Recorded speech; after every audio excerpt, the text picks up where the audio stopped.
আসসালামু আলাইকুম। কে কে পছন্দ করেন এই খাবারটি? এই খাবারটি রাস্তার বিভিন্ন জায়গায় পাওয়া যায় এবং খেতেও কিন্তু খুব সুস্বাদু।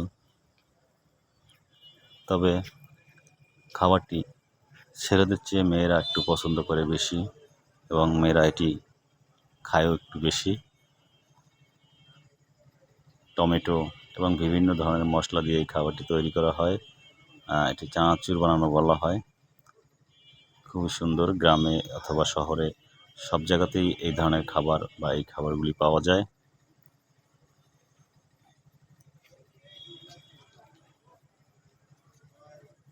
সবাই ভালো থাকবেন, সুস্থ থাকবেন এবং ভিডিওটি সম্পূর্ণ দেখবেন। ভালো লাগলে শেয়ার করে দিবেন। আল্লাহ হাফেজ।